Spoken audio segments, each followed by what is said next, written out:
कि सबसे ज्यादा इंसानों के कौतूहल की बात की जाए तो भविष्य को जानने को लेकर ही होती है। तो क्या है आखिर फ्यूचर में, हम जानने की कोशिश करेंगे अलग अलग तमाम दृष्टिकोण से। लेकिन पहले शुरुआत कोरोना की से कर लेते हैं, क्योंकि कोविड को लेकर पूरी दुनिया डरी हुई है। आपसे मैं शुरू करना चाहूंगा, क्या लग रहा है कि आने वाला साल कोविड के लिहाज से क्या खतरनाक है? हाँ जी, कोविड के लिए खतरनाक है, क्योंकि इस साल की जो कुंडली है, जो 12 बजे की कुंडली है, उसके अनुसार चंद्रमा अष्टम भाव पर राहु के साथ हैं और केतु के नक्षत्र में हैं। ये अपने में ही एक आपदाजनक परिस्थिति है। इसके कारण ये कोरोना या कोई ऐसी आपदा जरूर आएगी जिसके कारण पूरे विश्व में लोगों के बीच में हलचल मची रहेगी और सेहत के लिए खासकर बहुत ज़्यादा ये अपने लिए प्रॉब्लम लेके आएगा। नहीं तो ये तो चीज बड़ी डराने वाली एक तरीके से। पिछले, मैं जैसा कि कह रहा था अपने शुरुआती संबोधन में कि पिछली बार भी ऐसे ही हुआ था, पिछले साल की बात करिए तो साल की शुरुआत ही ऐसी हुई थी। तो क्या उसी तरफ हम जा रहे हैं एक बार फिर से? सबसे पहले मैं एबीपी के दर्शकों को बहुत बहुत बधाई देता हूं 2023 के लिए। मेरे विचार कुछ अलग है, क्योंकि अश्विनी नक्षत्र में जिसका कि स्वभाव आग्नेय होता है, जब कोई वायव्य नक्षत्र में कोई प्लेनेट मूव करता है, खास करके राहु, देखिए दो अंतर समझ लीजिए। प्रसार गुरु करता है और गुरु अप्रैल से आएगा और इसका संबंध अक्टूबर तक रहेगा।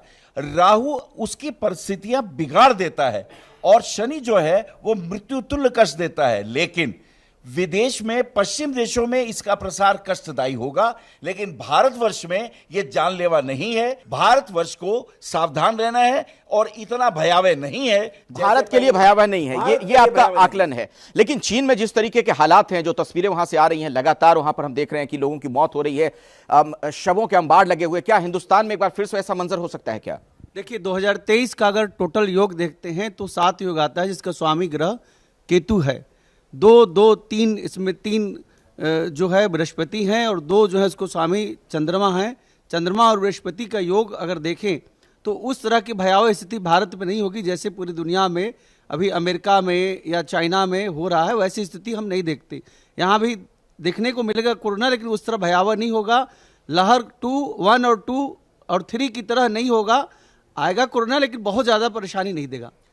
टैरो के हिसाब से अगर बात करें तो आपका क्या कहता है आकलन, आपकी गणना क्या कहती है?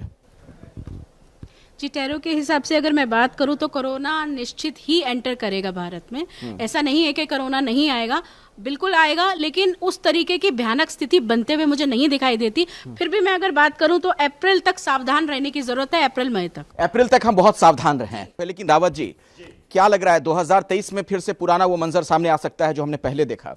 अखिलेश जी, 2019 की जो ग्रह स्थिति थी उसमें और इसमें आज की डेट में बड़ा फर्क है। 2019 में गुरु नीच का था, केतु के साथ युति थी और शनि के साथ युति थी। यानी बृहस्पति जो है हमें शुभता देता है और बैक्टीरिया से लड़ने की हमें क्षमता देता है। शनि और राहु ये 2 ऐसे ग्रह होते हैं कि जो लंबी बीमारी, क्रोनिक बीमारी, अस्थमैटिक बीमारी देते हैं। तो आज की डेट में देवगुरु बृहस्पति 22 अप्रैल तक अपनी स्वराशि के अंदर मूवमेंट में है, पावरफुल स्थिति में है। वो अप्रैल के बाद में यानी 22 समय हादसा देहरादून के अस्पताल में इलाज जारी। मार्च को अस्त हो जाएगा, लेकिन शनि की झपकी लगने की वजह से हादसा हुआ है। डिवाइडर से टकराने के बाद आग का गोला बन गई कार, जलकर हुई खाक।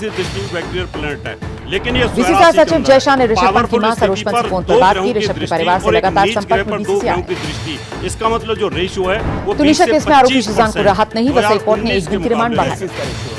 जो कोरोना की तुनिशा की मां ने शिजान पर लगाए गंभीर आरोप, कहा बेटी पर धर्म बदलने का दबाव, हत्या की भी आशंका जताई। Thank you Akhilesh ji. तो कोरोना हरियाणा के अंबाला में पंजाब ट्रक यूनियन ने नेशनल हाईवे जाम किया। ट्रक यूनियन को बहाल करने की मांग। नहीं आएगा, लेकिन हमें कॉन्शियस रहना है, प्रिकॉशंस लेके चलना है। पंजाब के संगरूर में दर्दनाक सड़क हादसे में 4 लोगों की मौत, तेज रफ्तार कार ने बाइक को टक्कर मारी। अपनी सोच को पॉजिटिव रखना है, क्योंकि बहुत चीजें हमारी सोच से शुरू होती दिल्ली एनसीआर में प्रदूषण का खतरा, बढ़ते प्रदूषण के चलते दिल्ली में ग्रैब 3 लागू, निर्माण तोड़फोड़ के कार्यों पर रोक। बिल्कुल डॉक्टरों वाली बात ऐसे कर रही हैं। जम्मू कश्मीर के पुंछ में संदिग्ध गतिविधियों का शक, एलओसी पर सुरक्षा बलों ने सर्च ऑपरेशन चलाया, गोलीबारी का भी मुंहतोड़ जवाब। खबरें आ रही है, ऐसा लग रहा है कि बद्रीनाथ धाम में बर्फबारी, चारों तरफ नजर आई बर्फ की मोटी परत। ऐसा है कि अभी पूर्व में 2 ग्रहण होकर के चुके हैं। बर्फ की सफेद चादर से लिपटा नजर आया करगिल द्रास, लगातार बर्फबारी के चलते बंद हुए रास्ते, आवाजाही ठप। जो उस राशि से संबंधित देश हैं, कश्मीर के डोडा में बर्फबारी के साथ ठंडी हवा के चलते ठंड बढ़ती है कि इस महीने में कितने वार हैं, किस प्रकार। स्कॉटलैंड के ग्लासगो में पहले दूसरे विश्व युद्ध में लड़ने वाले भारतीय सैनिकों के लिए बनेगा मेमोरियल, लोकल काउंसिल ने मेमोरियल बनाने को मंजूरी। लगता है कि अभी वहाँ की स्थितियां बहुत अच्छी तो नहीं दिखाई देती हैं।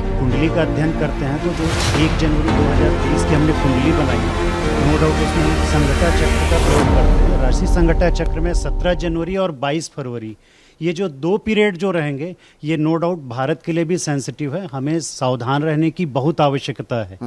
और आपने चीन की बात की, हमने चंद्र ग्रहण के समय भी बोला था हम लोगों ने कि चीन की स्थिति खराब है, आगे आने वाले समय भी चीन की स्थिति खराब है, वहां से लगभग सारे निवेशक उठ जाएंगे और उससे आर्थिक परेशानियों का सामना